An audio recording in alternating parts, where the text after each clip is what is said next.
In this video, I'll be showing you how I turned this glass vase into this paludarium. Let's get straight into it. This is a small piece of egg crate light diffuser. I'm going to use it as a skeleton to build the retaining wall around. I carefully cut it into smaller pieces and then use zip ties to hold them together.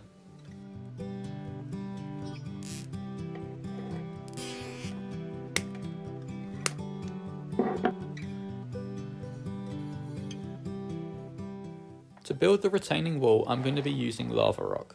This piece is too big, so I'm going to smash it up into smaller pieces. This is an easy way to help you get a varying size of rocks.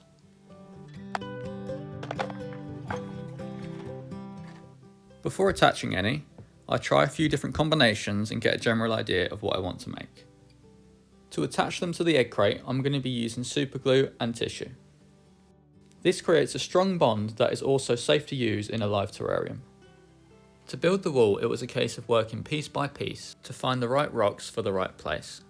To lock everything down, I gently placed in some tissue and then used a small stick to get it in the right place. I then soaked it in a few drops of liquid super glue.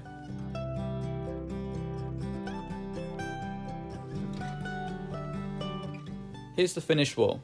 Before moving on, I need to cover up any exposed glue. To do this, I'll be using more super glue and powdered charcoal. I simply apply some glue on the piece I want to cover and then sprinkle on some charcoal. As you can see, it hides the glue and creates a seamless bond between the lava rock. I repeated this throughout the wall until everything was covered. Next, I place it inside the paludarium and get it into place. Now I'm going to build up the background. To do this, I'm using Leica. As this is a paludarium and will be partially full of water, it's very important that the substrate is sitting above and not in direct contact with the water. If it was, it would quickly get oversaturated and then begin to stagnate. This would ultimately lead to the death of the paludarium. To further prevent the substrate from getting down to the drainage, I'm placing in some window screen mesh to act as a substrate barrier. Time to add the substrate. As I was pouring it in, I noticed some substantial gaps behind the retaining wall that the substrate could get through. To fill them in, I tore off some small chunks of black filter foam and wedged them inside the gaps and cracks. Once the substrate's in, these won't be visible. I'm using my usual terrarium substrate mix. I'll put all the ingredients in the description below in case you want to try making it yourself. Time to add some hardscape. I'm going to start with this piece of spiderwood. This piece fit perfectly on top of the retaining wall to look like an old tree stump with exposed roots. The only thing that needs doing is shortening the pieces poking out the top. Instead of cutting them, I snapped them with my hands to create a more natural look.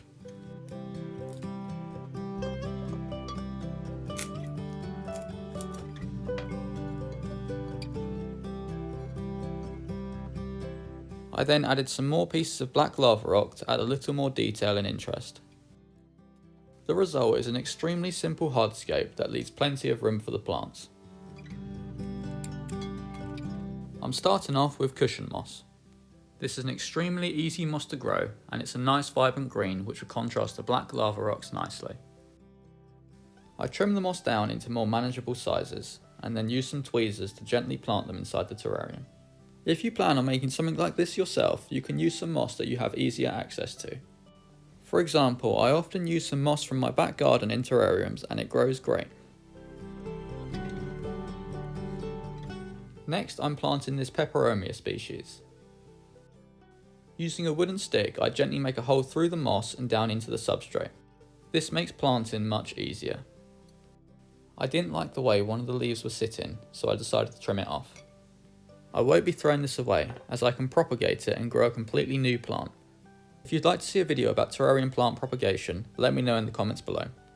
Next, I'm going to plant these asparagus ferns. Their miniature fluffy leaves will help create some really nice detail inside the terrarium. I decided I want to plant a fern towards the right side as well, so I pulled out the Peperomia.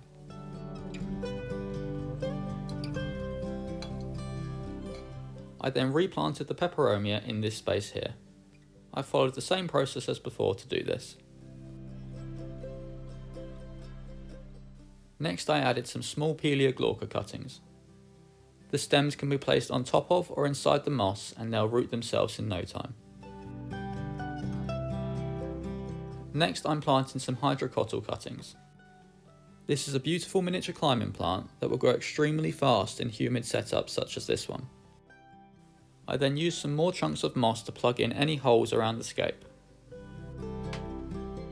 Next I took some sand and poured it in the foreground.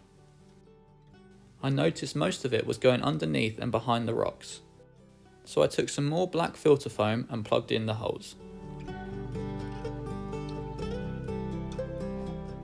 This solved the issue.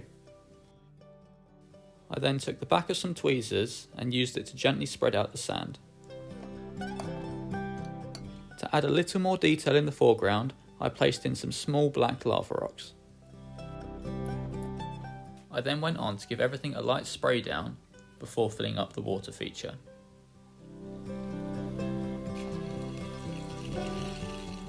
When filling up, it's important that the water level is no higher than the drainage layer. No Paludarium would be complete without some Duckweed.